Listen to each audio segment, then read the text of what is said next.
Sports Take. It is episode 60, your unmuzzled sports talk, focusing on the business of sports. A lot of what you hear about, but a lot that you don't. And we're here to unravel the truth and bring it to you all. We want to say shout out and thank you to everybody that is out there in Twitterverse, coming from YouTube, whether you're on Facebook, wherever you're at. We do appreciate all the love and support that you give us on a weekly basis here, of course, at 8:30 Eastern time on a Tuesday night. We are live. We are interactive. If you want to throw a comment in the section, but we would really appreciate if you could like, share, subscribe, or rate this video, rate this podcast. If you're on one of the podcast platforms, including Apple Podcasts, Spotify, and all your good stuff, we work through everything, and we're here to bring you some outstanding analysis. We're going to talk 2022 quarterbacks. David has gotten a little soft and is now allowing me to talk some 2022 NFL draft prospects. Ryan Roberts here, riseanddraft.com, contributor, creator, joined by, of course,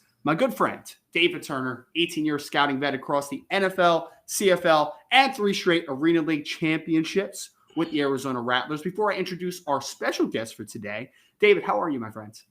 Doing well, and don't forget, if you want to go to our TikTok account, we're live on TikTok right now, as well as other social media. So come find us, join us, be interactive, send us some, like Ryan said, send us some questions. We'll answer them as we're going through these 2022 quarterbacks in-depth analysis tonight for anybody who is interested in what's coming out and who's coming out and where we might even see them getting picked, since some of these NFL teams are taking a proverbial crap right now.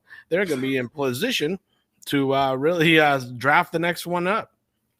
Well, and to talk about this 2022 crop, of course, I mentioned riseanddraft.com. I also want to plug real quick, Believe in NFL Draft Prospect podcast, which is where my co-host here has joined the podcast with us for the first time on a Tuesday night, Mr. Alex Gilstrap. Alex, how are you, buddy? Appreciate appreciate y'all having me. I'm excited to be here, and about time, y'all, like you said at the top of the show, about time y'all talking 2022 draft. This is supposed to be year round. What are we talking about until this point? You know Alex, what? I ban a lot of draft talk because I want to talk about the business end, not just what every other podcast does. But you know what? I think some positions are getting really interesting. They're getting really interesting. And I think, the audience might want to hear our perspective, Ryan, you, myself, and other guests that we'll bring on about this draft class, because the more I watch, the more interactive I'm getting with this stuff, because I'm doing the DFS stuff now and I'm betting on the crap. I heard. I'm watching more film earlier, and I'm getting pretty excited about some of these young players. Well, speaking of our audience, before we get heavy into the 2022 NFL draft talk, would you be a parent of a high school athlete trying to make it to the next level? If you answered yes, then why not secure coaching from an expert in the field? Here at Maverick Sports Consulting, we will work with high school athletes of all sports to create a strategy for the recruiting process. With limited scholarships given each year, having a pointed recruiting plan helps our clients secure their opportunity to play collegiate football. We focus on your transcripts, your film, leadership, and more to set your goals and create pathways to get to them. Whether you're looking to attend an SEC school or Slippery Rock University, we can support your efforts to get to those goals for 2022. Contact us today at Maverick Sports Consulting. We will be able to help you out. Check out all the packages, of course, at mavericksportsconsulting.com. So we're going to get right into 2022 NFL draft prospects. We want to cite 4 players at the top of this show. And then the second segment after our next break, we'll kind of bring a couple other guys to the table that each of us have kind of selected, because it is let's phrase it right. This 2022 crop, we just saw 5 guys can go in the first 15 picks of 2021. And there was a really talented quarterback class at the top. This class, there's talent. There absolutely is. But I think that we have seen the development not quite to the degree because of the COVID season. We saw, most players, not this past offseason, the offseason before, didn't have an offseason, really. They had a very, very weird and just a lot of obstacles, to say the least, heading into the season. And then a lot of the players, especially Pac-12, Big Ten related, and FCS schools, maybe did not have a season at all or had a very abbreviated season. I think, like Purdue, played 4 games in the Big Ten. A lot of Big Ten schools, Pac-12 schools were heavily affected. So the development of this class is not, I think, up to what you usually see. But that being said, there's a lot of guys, a lot of depth, and there is talent here. The question is, who is going to be the player that ascends to the top-ranked quarterback in the class. Because usually every year, just about, we have a guy that's going to get drafted number 1 overall. Who is that guy right now? There's a plethora of opinions on that. So let's start with a guy. I was going to start with my favorite quarterback in the class, but I'm going to save him, David, because I know you love talking about him. Let's start with a different guy. Let's start with the one I got all prepared, ready to talk about. Let's skip over him and go. Yes, let's skip over him. Let's skip over him because you gave me a little brief thoughts about this first guy. And if you would have asked most people, at least on the media side, if you would have said, who do you think is the favorite to be the first quarterback off the board in the summer heading into the fall? A lot of people would have said Spencer Rattler from Oklahoma. And there is a reason for that. One, the kid has a nice skill set, especially for the modern NFL. The kid has a howitzer for an arm. He can throw from multiple platforms, multiple arm angles, and he's coming from the Lincoln Riley system where we've seen guys like Baker Mayfield, Kyler Murray, Jalen Hurts, all started quarterbacks in the NFL, all in very recent years. And he looks like, aside from maybe Kyler, might be the most talented of the quarterback class. So, Alex, you're the guest tonight, so I'll let you start here. Your thoughts so far of what you have seen from Spencer Rattler this season. Let's focus in on what you have seen as far as development. Yeah, make no mistake about it. I was one of those that saw that if there were to be a quarterback that would transcend to being that surefire number 1 overall pick in this year's draft, for me, it was Spencer Rattler coming into the season. And you touched on a couple of reasons why. Coming from the Oklahoma system tends to be favorable not only for draft stock, but for, production and growth at the quarterback position over the last handful of years, as we've seen with Baker Mayfield. And you mentioned Kyler Murray, and then, of course, Jalen Hurts being taken in the second round. Yep. So combine that with the fact that he does have very, very good arm talent, can get rid of the ball in a heartbeat, can make every throw on the field, as well as the fact that in 2020, we saw him start to put together more consistent play as the year went on. We saw him start building on his natural skill set and started seeing a more well-rounded figure of work with Spencer Rattler. So putting all that into account, I thought Spencer Rattler is going to come into the season and he's going to take the reins on this QB1. The biggest question for him that he would have to answer, what I thought coming into the season, was the personal stuff. Some people question attitude and different things just because as a high school kid, obviously being on the QB1 series, that's been kind of, critically acclaimed over the last handful of years. So this year, Spencer Rattler, I would say, has probably been the biggest disappointment through 5 weeks of college football. Obviously coming in with those lofty expectations, there was a lot on his plate. Oklahoma returning a lot of talent, not only on the offensive side of the football with Spencer Rattler, but the defensive side of the football. We thought Oklahoma, just as college football fans, thought Oklahoma was about to take that next step. Alabama seemingly losing a lot of talent. Oklahoma, we thought with Spencer Rattler, was going to transcend. And he hasn't been able to take that talent that they have, that they were able to retain from 2020, and take that next step. And I think that's the biggest question mark for me from what I've seen to him to this point, is he hasn't been able to elevate the level of play from the playmakers around him. Obviously bringing in, running back Eric Gray, who I was really high on from Tennessee transfer, who I think was a top 3 running back coming into the year. Obviously, Oklahoma's always going to have wide receiver talent. Austin Stogner at tight end, someone we really like, and a plethora of offensive line NFL draft prospects, especially on the interior. So there's a lot of talent to be had, and we just felt like this offense really hasn't gotten going, and that's something that you don't typically see from Oklahoma. So going into this year, I was hoping that he would be the transcendent piece in this year's offense to make Oklahoma take that next step. And honestly, I feel like he's been the biggest holding back point to this point. So big disappointment. I feel like he's been inconsistent as a as a pocket manager. Obviously, off his back foot, doesn't handle pressure well. We've seen some of the things that we've seen as him as a young quarterback leading up to this point.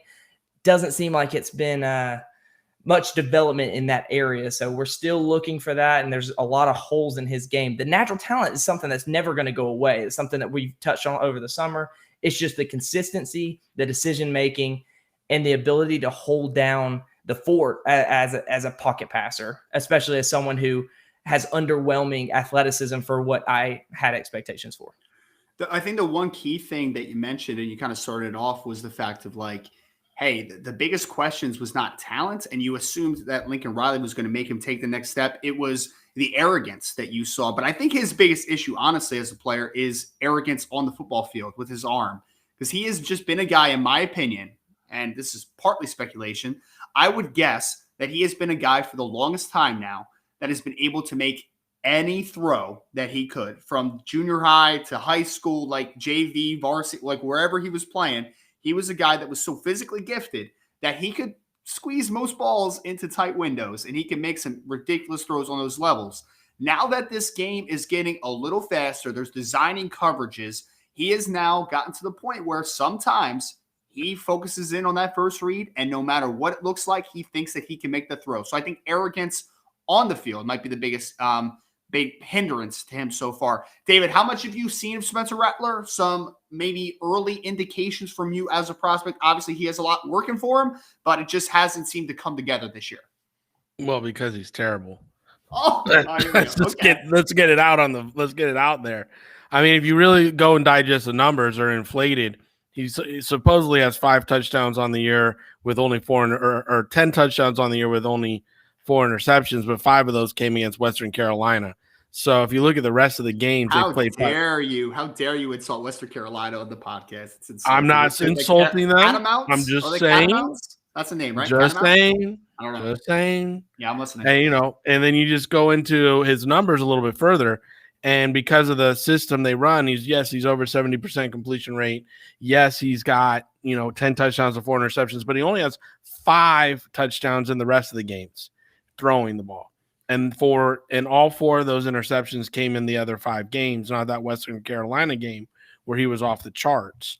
So when you start looking at level of competition where he's successful, is he playing up to the level of competition or down?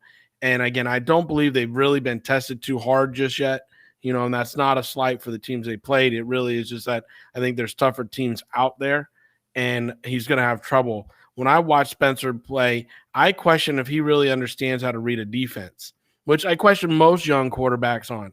But for him, when I'm watching him play, he's got 1-2 read, and then he tries to run. He's scrambling around. I don't see him really taking the next step to the next level and getting that third read in, understanding, when a blitz is coming, where to throw the ball. He's often throwing the ball to the wrong receiver when the blitz is coming from a certain angle, a certain way.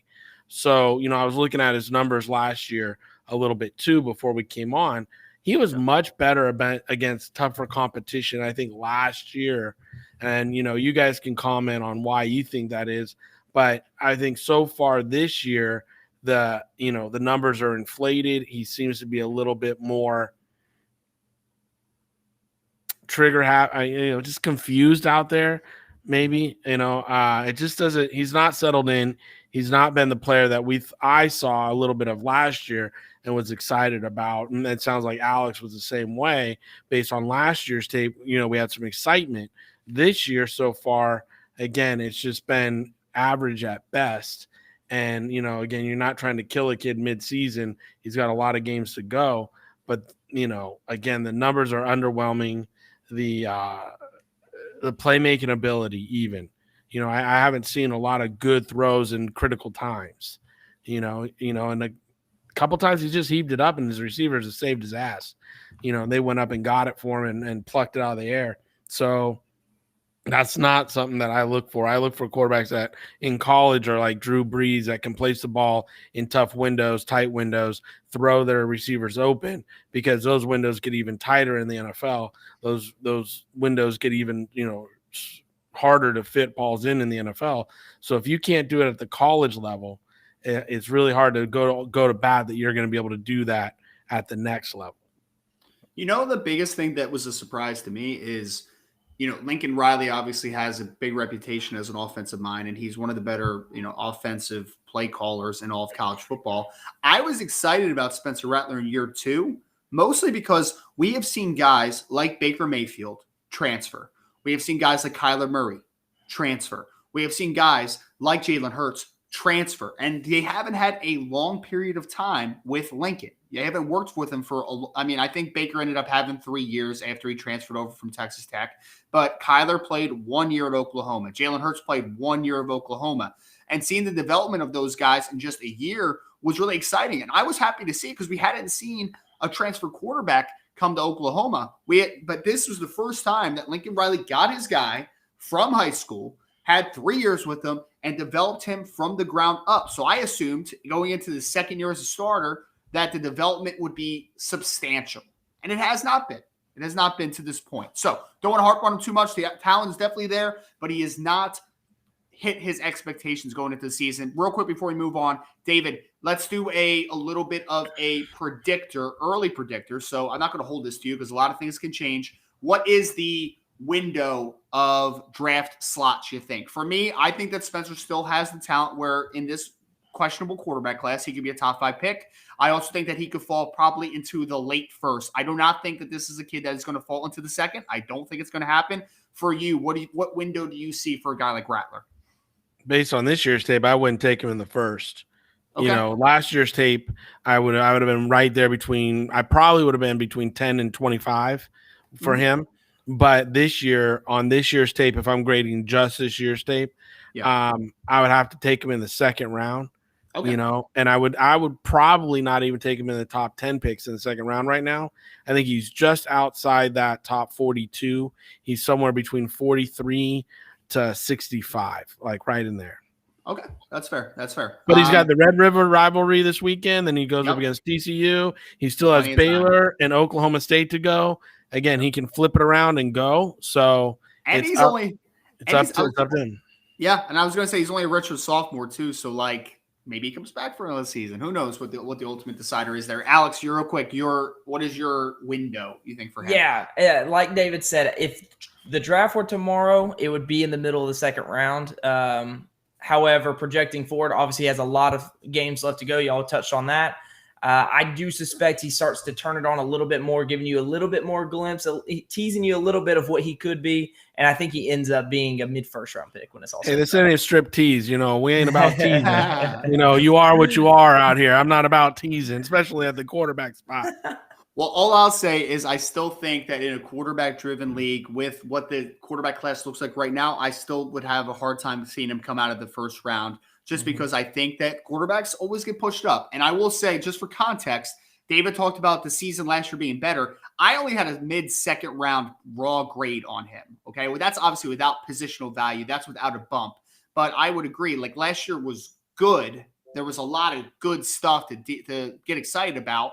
But even last year wasn't perfect. So we need to see maturation of Spencer Rattler. I want to move on to a guy that I have right now as my top-rated quarterback in the class, top-graded quarterback in the summer. And again, to kind of just put into perspective what type of quarterback class I think that this is, I think there's a lot of depth. I think there's a lot of guys that I graded with day 2 grades, second and third round grades. But there was only one quarterback that I graded with a first-round grade, and this was a late first round. So it's not even like I'm saying that this is a blue-chip type prospect. Talking about Carson Strong from Nevada.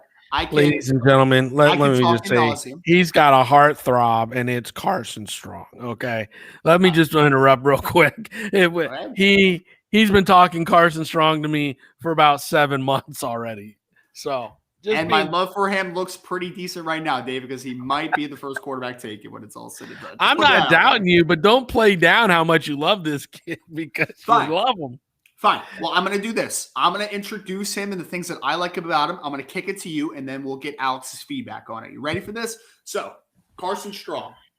I got my first glimpse of him in 2019 when he was a redshirt freshman.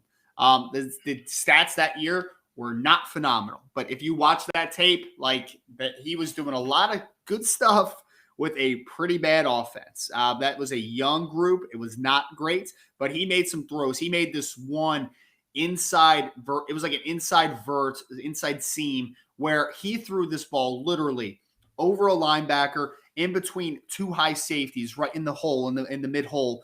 And I'm telling you, man, this thing had some mustard on it, and he put it in the absolute perfect spot. I think it was Caleb Fossum who caught the football. And from that throw, I was hooked, man, because then you just see all the good stuff. And then you saw 2020 burst, brother, like huge bump in production, huge bump in confidence as a passer. And I would say this, out of any quarterback that I've seen in the class so far, the freedom that he has at the line of scrimmage to set protections and change plays is above anybody. I think that they put the most on his plate, and I think he's the smartest, and I think that he responds best to pre-snap to post-snap. And I think that there's unteachables when you're talking about natural arm strength. He is your traditional pocket passer, but I think that he moves well in the pocket. I don't think that he's a debilitating talent. Like I put this on Twitter the other day. There's a big difference between mobility and pocket mobility. And he has pocket mobility. He navigates well. He navigates very well. And he has a good arm, plus arm. I wouldn't even say good. He has a plus arm. He can touch all levels of the field. He still is kind of regulating his touch to the deeper, to the vertical plane of the field. But you see flashes of fantastic deep ball, timing, rhythm passer, gets the ball out quick. And in this system where it used to be like, wow, you run the air raid, that's like a no. We don't do that in the NFL. It's now becoming very accepted. It's now becoming a thing where more teams are adopting principles. And of course, his offense coordinator, is Matt Mumme, who is the son of Hal Mumme, him and Mike Leach back in the day, they're basically the godfathers of the air raid system. So love Carson Strong. David, go ahead, make fun of me. I didn't think Mummy was coming on tonight. I thought we were going to save that for the Halloween show, but okay. No, I'll be with you. I watched 2 Nevada games so far this year. And you know what I'm liking about him is how his timing is getting the ball out on time. And when the ball placement's there, his receivers aren't having to bail him out. He's putting ball placement right on his receivers. I see more drops for this guy than I do other quarterbacks we're going to talk about tonight. I mean, he really puts the ball on guys and they drop it. And it drives me nuts, as you know, because I mean, this guy does all the right stuff, and then his receivers just are letting him down by letting go of the ball when it gets there. So that disappoints me, because obviously that messes with his numbers. So when people hear the show tonight and they go look at the numbers, they're gonna be like, what? Watch the game. This is one where, as a scout, you got to watch the tape and be like, okay, that was an incompletion. But the way I used to chart quarterbacks, that incompletion, that eye would go in a different color. It would have been a green instead of a red incompletion, because that was one that got dropped. You know what I mean? Sure. And so for me, I always color coded my charting and stuff so when I added stuff up, I knew what the real numbers were with good throws, bad throws, rollouts, stuff like that. And like Ryan was saying, this kid can roll out of the pocket. He's not going to beat you with his legs, but he can still roll out. He throws well on the move. He has really good lower body mechanics when he's throwing the ball on the run, when he's hitching up in the pocket, when he's working the pocket side to side. He's got very good lower body mechanics, is was something I can't say about a lot of quarterbacks. I mean, most quarterbacks have very terrible, and I'm not even saying poor, I'm saying terrible lower body mechanics when they're coming out of college. Carson seems to have really figured it out and worked it hard. He's got good lower body mechanics. Again, that's where a lot of his power is generated from. I really want to see that November 23rd game against Fresno State. I think Fresno State's defense is pretty good. He's going to be under some fire. They got a really good rush up front. So I want to see how he works the pocket against them, as well as the San Diego State and San Jose State games a little bit later in the season. Let's see how he gets through that run. But right now, I mean, I love his arm strength. I love his arm talent. He throws from different levels. And you know what? He has touch as well as arm strength. So this is a kid that really seems to have worked his craft a lot for being such a young man. Yeah, go ahead. I was just going to say the production's been great, and I think that the biggest thing for me is that he's played 2 FBS schools, including an upset win over Cal this year, and he's played really well. He's been the catalyst in those games. So just a little bit of context, even despite playing for Nevada, he is still playing. When he's played against good competition, he has showed up and played well. So, sorry, Alex. Well, against Cal and Kansas State, he's shown up and played well. And, again, they lost the K-State game, but they won the Cal game. Like you said, they're sitting at 3-1 right now. No, that goes to a point I was going to make, which was, you know, the biggest stepping stone for him and what we've seen throughout his career is the game has really slowed down for him. I think this kid's really got it, you know, in between the ears. And you saw that when the game sped up, when you're playing teams like Cal and Kansas State, when the defenses are a lot more talented, he seemed to still be able to process things like David said, play with timing, which he's done so well this year. You know, be able to fit things in between defenders and zone covers. Like, these are the type of things that you like to see from a mental aspect and a timing aspect and anticipation aspect at the quarterback position that we don't see a lot from college quarterbacks, transitioning to the next level. So to get a kid with the natural talent that Carson Strong has from an arm talent perspective, to be able to kind of have it between the ears. Ryan, you touched on his ability at the line of scrimmage. They task him with checking plays at the line of scrimmage, changing protections. That just goes to show the confidence that this coaching staff has in him to run this offense as the leader of this offense, more so than most of these quarterbacks, if not all of these quarterbacks in this year's class, or what we believe to be the 2022 quarterback class. So I think, obviously the physical talent's there. We've touched on that forever. It feels like this guy can make every throw. I feel like if you take all 5 games to this point, you can take at least two or three throws on his tape and say,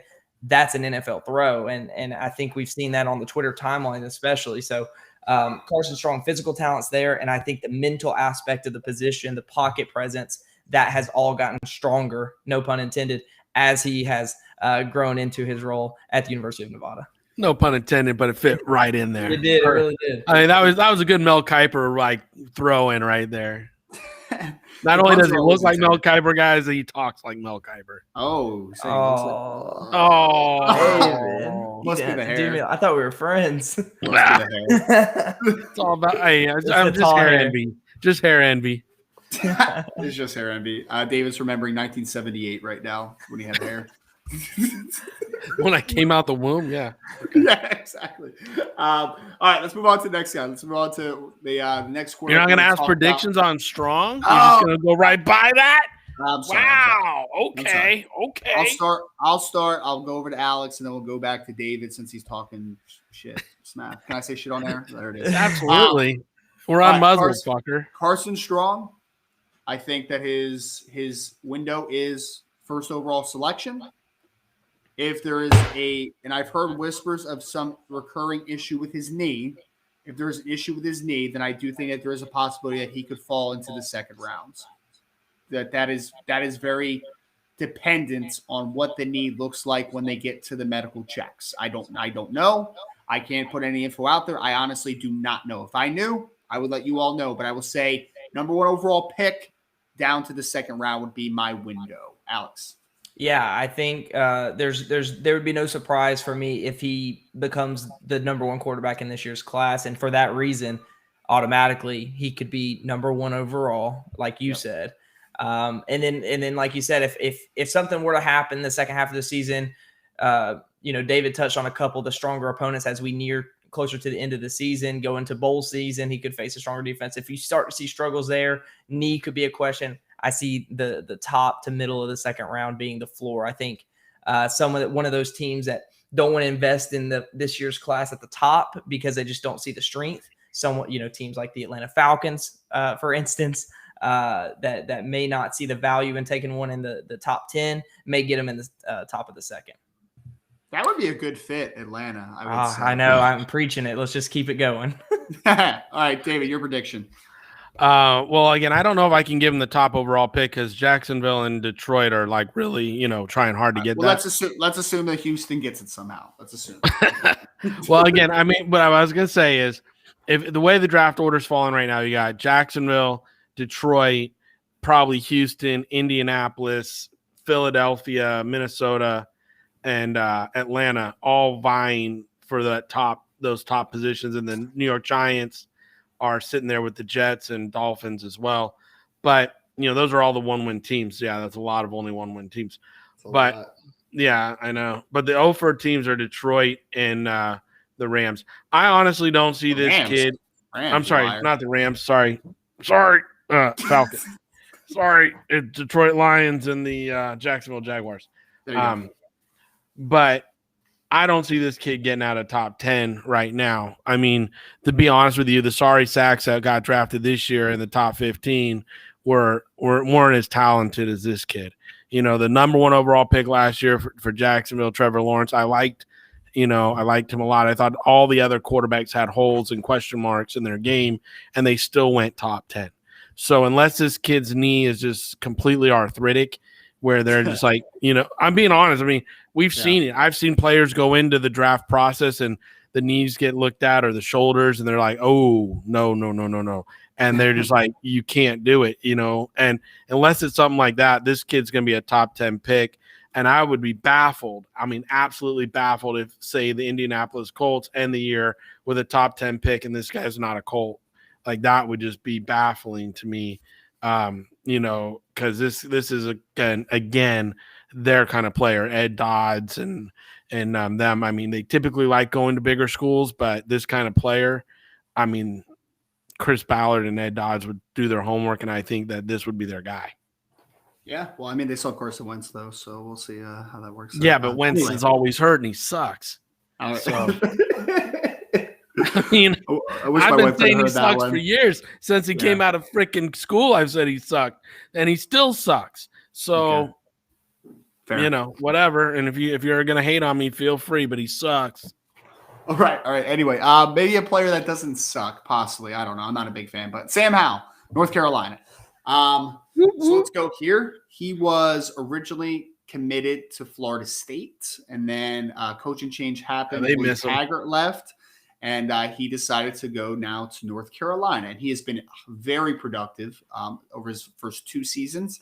He's had a little bit of a downtick this year, but I mean, of course, he lost De'Ami Brown, Daz Newsome, Javonte Williams, Michael Carter, a whole lot of talents that was lost this past offseason, especially for North Carolina, that is still rebuilding. They have some players in place, but the Downs kid looks pretty nice, the young receiver, but still, it's a lot of Downs turnover. Is fucking special, bro.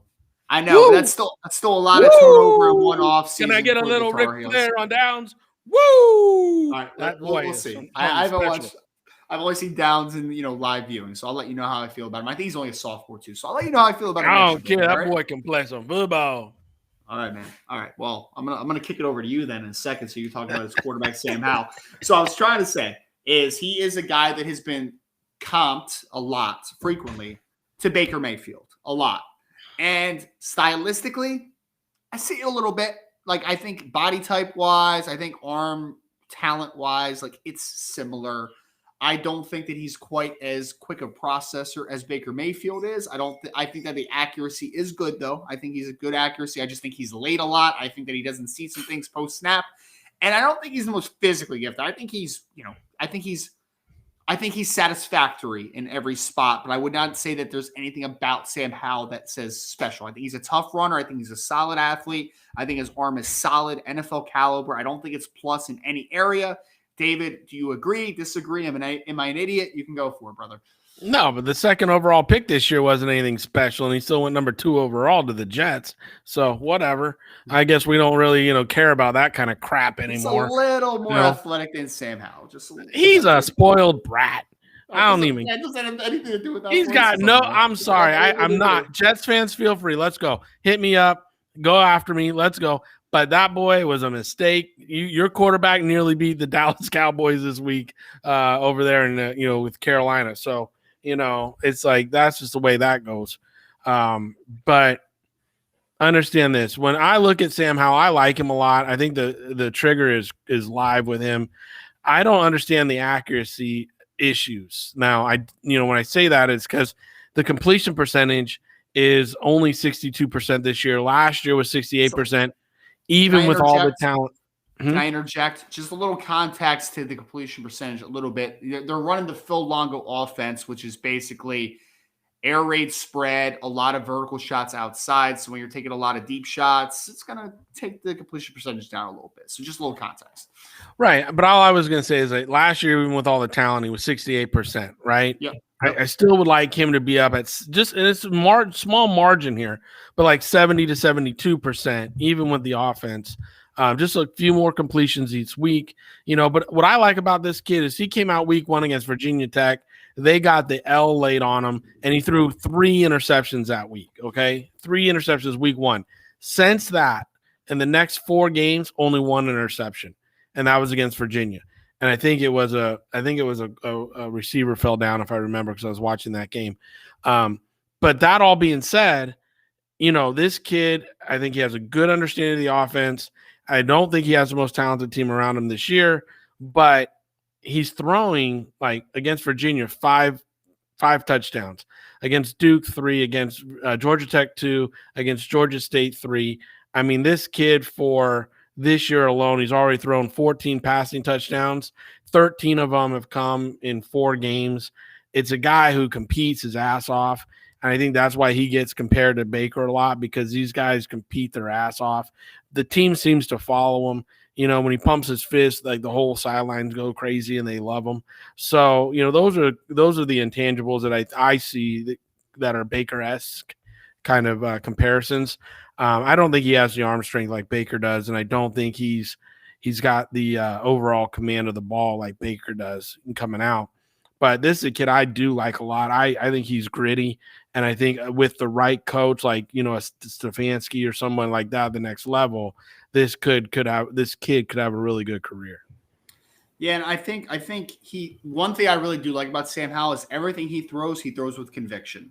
When he decides to throw a football, that thing is out of there, and there is no second guessing it. But the problem is that sometimes he doesn't really see post-snap as well as he does pre-snap. So I'll just put that there. If his first read is covered, sometimes it gets a little caught into his second. Alex, I can't remember. Were you a Howell fan when we talked about him this summer? I really can't remember. I had him at QB5, which I guess is lower than consensus coming into the year, because I think he was consensus top 2, top 3 guy. So for me, what really stood out for Sam Howell over the summer, and obviously nothing's changed in this respect, is I think he's, from a physical standpoint, and you kind of touched on this, Ryan, he's always going to be replaceable. There's always going to be someone that's at least on par with him as far as his physical gifts.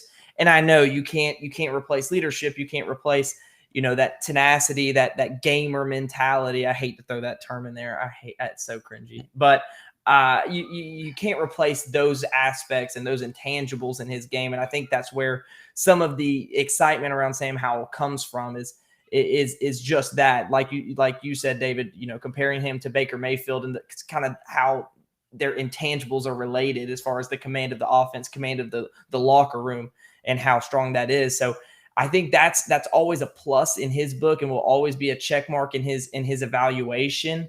But I think really what we wanted to see coming into this year, obviously losing all the talent on the offensive side of the football that they lost, is for him to be able to sustain that level of play in 2021 by himself. This is year 3. He's supposed to be this top 3, top 5 pick. We want to see him be able to do it without all the NFL talent around him. And you have a good offensive mind in that offense. You have a good offensive system to succeed. And I just feel like we haven't really seen him take that propel and take that step forward, kind of similar to Spencer Rattler, except I feel like Spencer Rattler's been a little bit more detrimental than he was last year. I feel like Sam Howell just really hasn't taken that next step. He's kind of sitting where he was. But of course, having, being without that NFL talent that he had in 2020 has led to more struggles than we saw year prior. And shout out to Alex's cat. I heard it in the background, but we will move on from Alex's cat for a second. All right, so let's talk it out a little bit. David kind of said his piece. I said my piece. Alex said his piece. So we're going to predict outcomes. I think I've led both the last 2. So, David, how high can Sam Howell go? What is the floor for Sam Howell's draft projection? Ooh, that's going to be a tough one for me, because he's not my style of quarterback. Everybody knows that. I love the gritty guys, but I like taller, stronger arm quarterbacks. So for me, this wouldn't be my necessarily best pick, unless he fit my system with my coach. But again, looking at the people at the top of the draft, how many of them need quarterbacks right now? I mean, I have a hard time putting a top 15 grade on this kid. I think if he goes first round, it's like around 25. And, I'm more comfortable putting a second round grade on him. I'm very comfortable in the second round. And in the second round, before pick 50, I think he's a top 50 guy. But with the way the draft went last year and how many of these teams are going to need quarterbacks this year, which it looks like, I wouldn't surprise me if he went top 10 or 12. Just because of need and the draft class at quarterback, and I think he'll kill all the postseason interviews. I really do. I think this kid's charisma, the way he can represent the team, the organization, the way he goes out there and talks to the media afterwards. He's a kid that definitely, I think a lot of organizations and are going to fall in love with him afterwards. So that wouldn't surprise me top 12. But I mean, as a scout, I would have to put a grade on him somewhere around probably 28 to 50. Okay. Yeah, well, I would say I was looking at Blesto or NFS the other day going into the season, and they actually had Hal graded as a first round prospect. I think it was more late first, just kind of for context a little bit. I will say my window, I think that he could be anywhere from 15 to 25, somewhere in that bracket, I think. Because honestly, like, would I be comfortable taking him there? Not necessarily, but if Mac Jones can go 15th overall, why can't Sam Howell, in my opinion? No, Like, I why agree can't with have you. it? And again, the need is there. Right. Again, if I'm grading for my old school ways, Yep.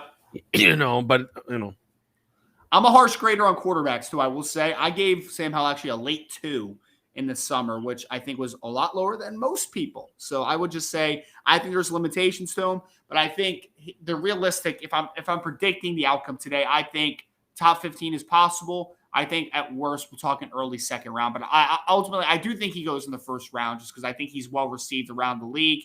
And I think that he brings intangibles and a good baseline to be a good quarterback at the next level. Is he going to be a transcendent quarterback where like he can really elevate everyone around him? I don't think so. But in a good system, under a good coach, I know you mentioned Stefanski, like under a guy like that, offensive-minded guy, maybe an Arthur Smith in Atlanta, maybe like those types of dudes. I think Washington football team. Washington football team would not be a bad spot, and they have some weapons. So, yeah, I agree. I think that there's I think there's a good baseline for a guy like Sam Howell. We're going to get into one more guy. Wait, you didn't give Alex his prediction. Alex, okay, I'm sorry, man. Go ahead, Alex. No, I agree with you. I think 15 to 40 is the range I'd give him. There's still a lot left to shake out, but I don't think he has the physical skill set either from an athleticism standpoint or an arm strength perspective to be in that top 10. Obviously, it's the quarterback position. Things can get bumped up, but that's the range I see.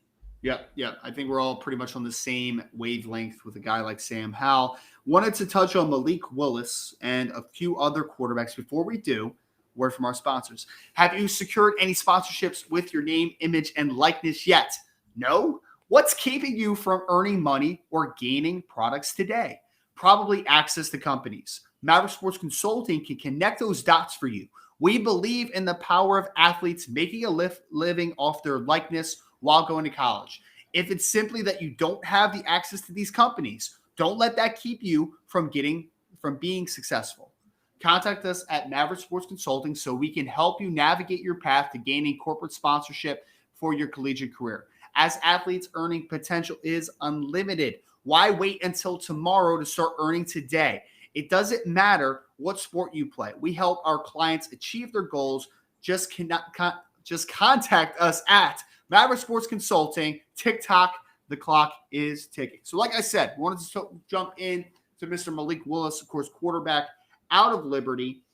So the background on him, he spent 2017 and 2018 a part of the why did I just blank? Auburn. He was at Auburn. He was at Auburn, and he lost the starting quarterback battle to then freshman quarterback Bo Nix going into the 2019 season. So decides to transfer. He has to sit out that year as a redshirt after transferring. So jumps into the pool, into the water this year, 2020, as a redshirt junior with his first real playing time. He had played some mop-up duty. He had played a little bit at Auburn, but his first starting experience was at Liberty. And he had a dynamic season. A lot of rushing yards, explosive athlete, very strong arm. The highs were absolutely high. But the biggest questions about Malik Willis is there's a lot of variance to him. Like the highs are incredibly high, but man, the lows are painful. If you watch the Virginia Tech game in 2020, you come out of there and you're like, all right, I can get there. I can get there with him. But then if you put on the NC State game the same year, brother, the thing I keep saying about it is there are times where he makes easy things look very difficult. And as a quarterback, that is troublesome to me. Does he make difficult things look easy at times? Absolutely he does, because he is very talented. But he makes easy things look far too hard, way too often. So we want to see improvements. I will say so far, he has been better in 2021. It's been better. I don't think it's been quite as good as people are acting like it is, but I, again, have to sit down and really deep dive at the end of the season. But I will say he's better. It is better. I graded him as an early 3 going into the year. Talent level, this kid, in my opinion, could go first round because I think that the talent is all there. This kid might have the strongest arm in the draft, him or Carson Strong, in my opinion. He can touch all levels of the field, and he is a dynamic athlete with the football in his hands. So I'm going to throw it over to Alex first. I think I let David start the last one. Your thoughts on the improvements of Malik Willis during the 2021 season? Yeah, I was a big fan of Malik Willis coming into the year. I think this is one of the quarterbacks what? I'm just we kidding, talked man. about that. Yeah. You had Carson Strong and I had Malik Willis. That's who each of us were higher on. Yes. But you understood where he needed to improve, and that was consistency on making the easy throws that you have to make routinely. Like you said, Ryan, it appears through live watching and watching the plays that come across the timeline and the highlights and watching, like I said, these games live, that he's doing a better job of that in 2021, which is nice. That's what you want to see, and especially because, like we touched on over the summer, Ryan, there's nothing really mechanically that you see that's the easy fix. It's like hey, this guy just needs a wider base. He needs to stay, keep all his cleats in the ground, and you will start to see that improvement. Everything seemed pretty clean for him. It was just he would misfire on the easy throws, and I think he's done a better job of that. Arm talent is out of this world. I think from a velocity standpoint, he has the strongest arm in this class. Being able to put RPMs on the football, highest in the class. But obviously the athleticism is otherworldly when you compare him to recent draft prospects. I believe the twitch. I think this guy's just as much of a threat. He is the epitome of dual threat. As a quarterback prospect. So him being able to make those easy throws, the routine or RPO concepts, those routine plays that you just have to make, play in and play out. I think that's going to be the biggest hurdle for him unlocking what is his astronomical potential. He's not a huge guy from a stature standpoint, but he's thickly built. This guy has an NFL body, especially as a runner. This is someone that can hold up.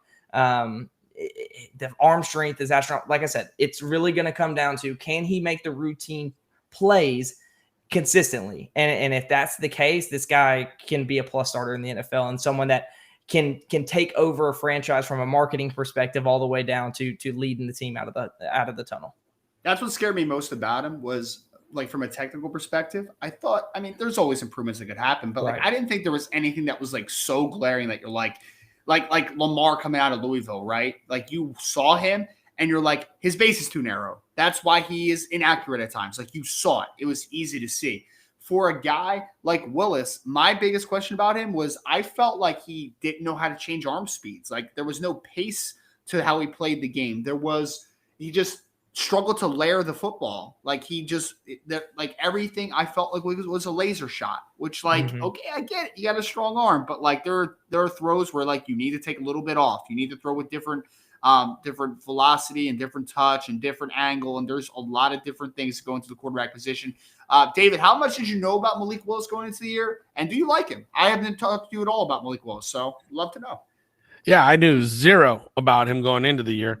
I actually flipped on a game one night. Which one was it? It was good God, which one? I think it was the Troy. I think it was the Troy game was on for some reason. I don't know. I was just me just kind of cruising channels and go, let me stop here and see what this one's about. And I was like, well, this kid's got a little something to him. I was like, let me see what this is about. What I like about this guy is his ball placement. Like, this kid has not thrown an interception this year. Okay. He's thrown 11 touchdown passes. He's thrown, over how many attempts? 100 attempts, 107 attempts, and he's thrown 0 interceptions this year. And that's a lot of ball placement and taking care of the ball.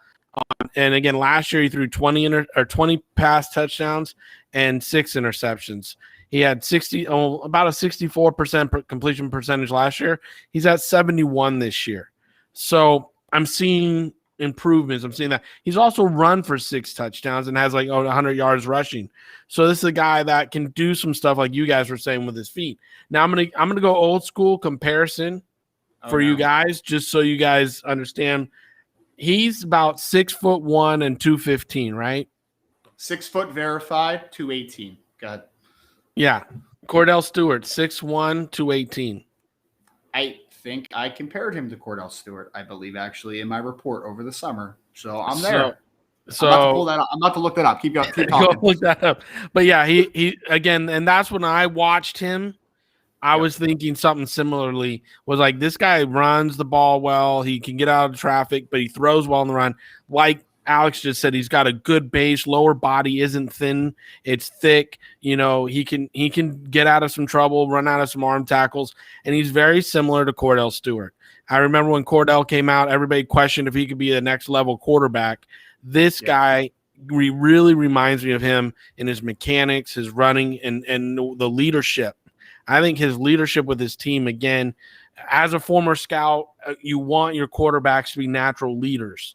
And if the whole room, you can't just have the alpha be the leader. You need all the quarterbacks to be good leadership guys. So, for me, this kid, I don't have a first round grade on him. I don't think he'll go first round. I think this is a mid to late second round type player. I think that's where he'll wind up. But a Cordell Stewart-esque type player. And again, Pittsburgh Steelers are looking for a quarterback, and this will fit their mold. And I'm saying this fits their mold.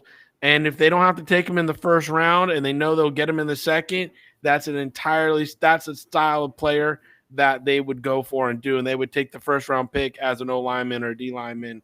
And then the second round pick would be the quarterback. That's totally something they would do in their draft strategy.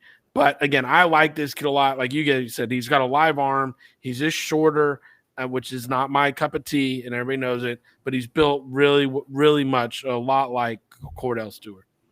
And I just texted you over my report, David, on riseanddraft.com, and it was a Cordell Stewart comparison. So not a boy. I know I taught you right. I know we're on the same wavelength, man. I will say my only thing I want to add in there is I think he has a very good chance going the first round. I'm not saying that I would take him there. I'm hesitant as hell on Malik Willis. Like I said, I had an early third on him going into the year, and improvements have been made, but still a lot of easy things that are very difficult in my opinion. No, again, and like the trash that went in the first round this year, this is a kid that's not trash. I mean, he's good. The level of Kyle trash or – Huh? No, Kyle didn't go first round, by the way. I know. But I know. Yeah. He made me money, though, so I'm happy with him.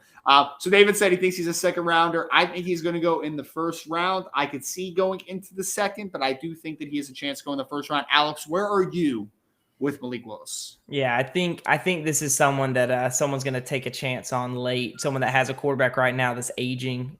Pittsburgh, is someone that we project is going to finish middle of the pack to, that fringe playoff area of the first round. I think that's a good spot for him. Washington would be a fun spot for him. So I think late first is where I'm pegging him right now. I love it. And now we want to kind of go into a little more of a rapid fire. We really diagnosed those guys pretty deep, but wanted to throw in 3 more guys. We'll really touch briefly on them. We each kind of picked a guy that we wanted to highlight just a little bit. So I'll do that. I'll give kind of the background on a couple of these guys, and I'll let the whoever picked them kind of go into a little more detail. David said, "Hey, we got to talk about Matt Corral from Ole Miss, right? Like we need to talk about him because he's off to a fantastic start. He had extremely high highs in 2020, but then there were 2 games. And if you want to know the background of Matt Corral, he was once a Florida commit, then he flipped to USC, and then ultimately he ended up at Ole Miss." Was very up and down early in his career, and then he kind of caught on with Lane Kiffin last year, David's favorite coach, Lane Kiffin, and he's done an incredibly good job last year especially. He showed a lot of talent in that Ole Miss system. He's got kind of that dual threat feel to him. He's a good athlete. He has a good arm, and I think he's accurate too. I think that everything kind of checks the boxes, but there were 2 games, 2 big blemishes last year, 6 interceptions in a game against Arkansas and 5 interceptions in a game against LSU. So he threw 11 of his 14 interceptions in 2 bowl games last year. That is like, you'll see a game sometimes where guys fall apart a little bit. They throw 2 or 3 interceptions. You don't see 6 interceptions too often. And then he followed it up with another 5 interception game. So highly volatile is the term that I would use for Matt Corral. I think there's nice upside there. He's another guy in the same vein of Malik Willis. A little different because Malik does not have turnover-worthy throws. He just misses a lot of passes. Matt Corral just has some brain farts, man, that last all game that you're just like, brother, let's get it going here. Wow. David, it's like his brain turns off for games at a time. It's weird. But then other games, he's sharp. Like, no bad decisions, no turnover-worthy throws. So far, has not thrown an interception. So off to a really good start in 2021. David, give me what you think and just a little brief insight into Matt Corral. Yeah, what I like about Matt Corral is maturity. He's maturing, okay? You saw early in his career poor decision-making. Which school am I going to? Cocky California attitude, walking on to Ole Miss, loses a starting job. Now, last year he was 29 touchdowns, 70% completion rate with 14 interceptions. Now, this year, I mean, he just went toe-to-toe with Alabama's defense and didn't throw an interception. Okay, that's hard not to do when you're toe-to-toe with Alabama's defense. And, he so far has 10 touchdowns on the season. His passing percentage is just under 70%, 69.6. So this is a kid I see maturing. And you know what? Accountability, too. I heard an interview with him this past weekend, and he said, you know what? I was immature. I walked onto campus thinking everything should be mine, and it took some humbling to get where I'm at today. And that is something that, again, when I looked at the camera when he was saying it, I felt that it was an honest thing. Now, he's got some tough games coming up. I mean, this is a guy who plays in the SEC, so you're not going to talk about how he's got an ability to have an off week, right? He just played Alabama. They lost. They're 3-1. But here comes Arkansas, Tennessee, LSU, Auburn, Texas A&M, and Mississippi State late in the year. So how does he close it out is going to really determine where he's at. He's 6'2", 205. I wish he was up around 215, and be a thicker build, kind of like Malik is. But, again, I'm really excited about this guy. I like the way he spins the ball. I think his decision-making this year is on point, even though, the one loss to Alabama, it's Alabama. Come on. My favorite, and I'm a big background guy, David, so I always have these little weird tidbits, right? Matt Corral was once kicked out of Oaks Christian High School, or he left Oaks Christian High School, reportedly because he punched Wayne Gretzky's son and got in an altercation with him during school, and he was. They should have just sent him to the penalty box. Just sent him to the penalty box. box. Good pun there. That was a good pun. Real quick, David, how high do you think he could go? This is a kid that if he finishes the season strong, seriously, he can go first round. He's got a lot of hype behind him right now. He's got a lot of people that are like open-eyed about him. Yeah. Now he has to do it during the SEC season. He's got to finish the season strong and show that he can win these SEC games and not just fall apart. But, this is a kid, again, Houston Texans, Pittsburgh Steelers, New York Giants. They all should be looking hard into this kid and what he's about. So the guy I wanted to highlight was a guy that I mentioned a couple weeks ago when we had Tony Rasiopi on, and he actually gave some little insight into him. And I actually mentioned him last week on the Believe in NFL Draft Prospect podcast, a guy that's growing on me. I was not a Kenny Pickett guy going into the year, man. I was absolutely not. He's just been kind of the same guy for multiple years at Pittsburgh. This year, he's taken a dramatic step forward. I think he only has 1 interception to date, like 17 touchdown passes. He's off to a fantastic start for Pitt.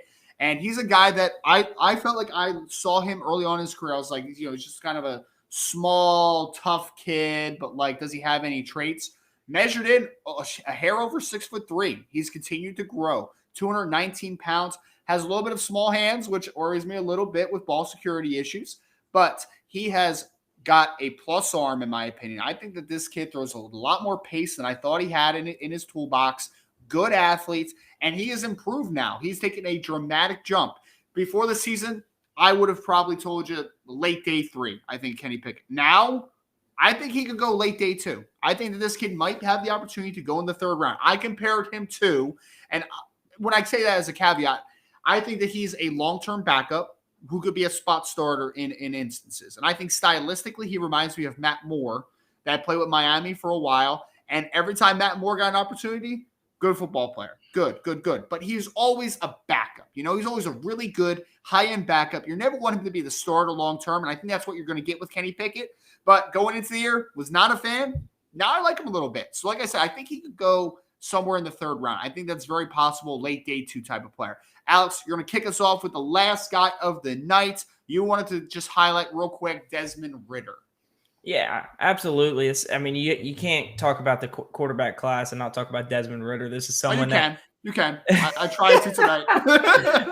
He totally tried to do that tonight. Yeah, I know, and I couldn't let him have it. We have to at least bring him up and kind of give some assessment of Ridder to this point. This is someone that going into the year, we compared to Kellen Mond, someone that's a longtime starter at his program that has all the physical talent to play well in the NFL, but just hasn't been able to put it all together and play with consistency. And I think we're still seeing that to some degree. I think it's a little better this year, but still not the strides you want to see, as a fifth-year senior kind of taking on the reins of that Cincinnati offense with the talent that they have relative to the competition they're playing. Obviously, they've come off, a big game against Notre Dame this past weekend where they got the win.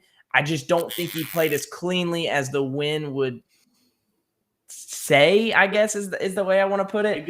Indicate. That's the word I was looking for. As the win would indicate, it wasn't as clean of a game for him. This is someone that still struggles with accuracy down the football field. And for someone to have the athleticism and arm talent that he does, consistency on the deep ball is something that you're going to have if you want to take strides to being, thought of as a starter at the next level. I think this is someone that you're always going to think of as a developmental quarterback. This is going to go on for the next couple of years in my mind. Yeah. Just as a person that saw him live against Notre Dame, I would just like to say, Desmond Ridder, it's not it, man. Just not just it. A guy. Yeah. Just a guy. Like he's been the same guy for literally 4 years. So he's I'm going to say this really quick about Kenny Pickett. Yeah. He's got 19 touchdown throws this year and only 1 interception. And that was in the Western Michigan game where he threw 6 touchdown passes.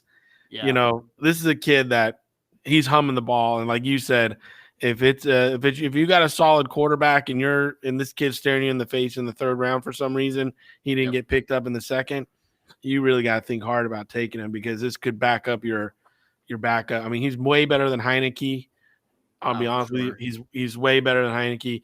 He like you compared to Matt Moore. Matt Moore was one of the top backup quarterbacks right now, or at his time, I should say, when he was there.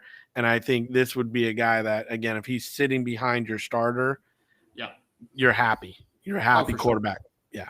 He's one of those guys, David, that like you could forget that he's been on your team for like 6-7 years as the backup, but like he's just always made you feel happy, man. Like, Bruce Gronkowski.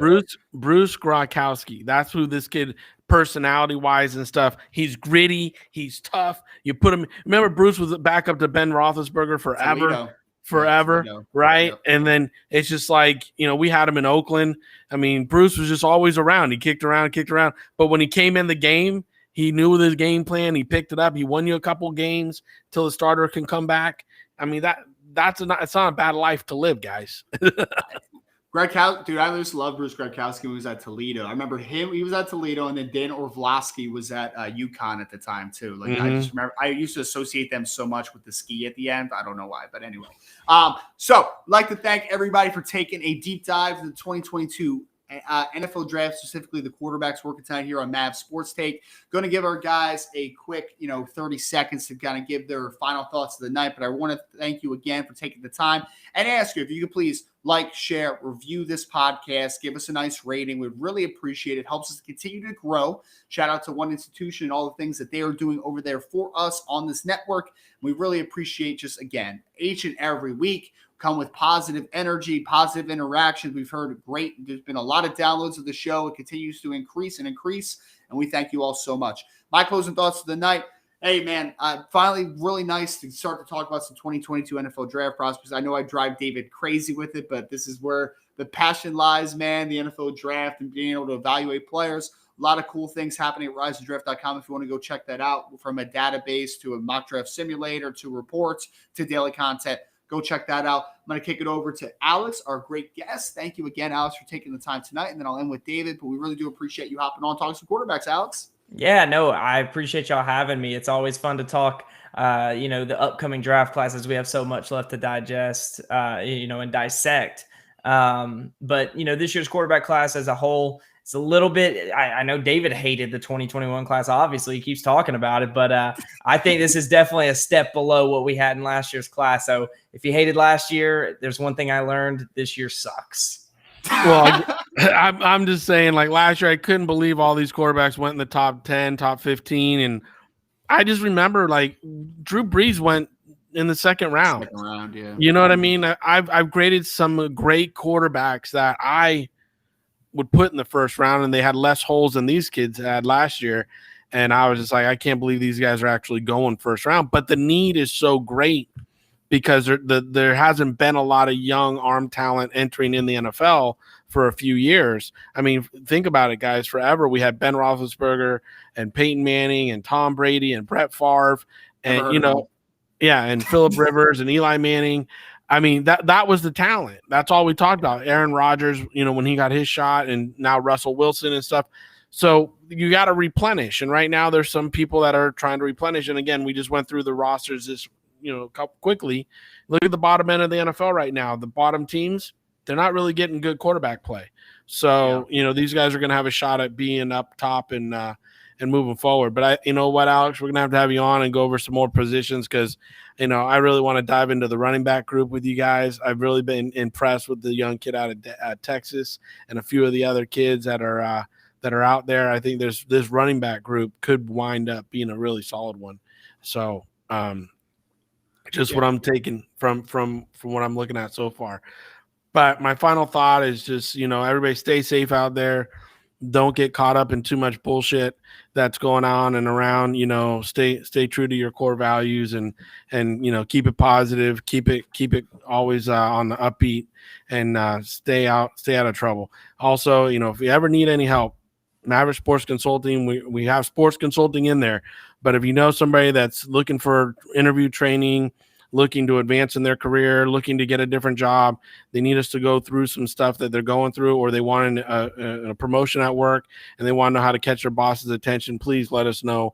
We're all about helping you out. If you're a high school coach and you want us to have help come in, talk to your kids, do a virtual with your kids about, preparing for going to the next level, the transfer portals, whatever it is, a wealth of knowledge is here at Maverick Sports Consulting, and we really have developed it just to give back to people. Yes, we're a business. We have to make some money on it, but it was developed with the spirit of giving back all the years of knowledge that I've obtained and my staff's obtained to give back and help people be successful in their careers. So take advantage of it. Go to Maverick Sports Consulting today. MaverickSportsConsulting.com. Head there today. Also love the mention of the 2004 class. It would be the Eli Manning, the Phillip Rivers, the Ben Roethlisberger. My early claim to fame, David, when I was a young 13-year-old lad, was that I said that Ben Roethlisberger and Phillip Rivers would both be better than Eli Manning, and I was correct on that. But thank you all again for taking. Not really. Eli's got 2 Super Bowl rings. Eli, they won despite of Eli. Anyway, we're I'm just saying they got 2 rings, bro. We're gonna add this today. Thank you all for tuning in. We'll be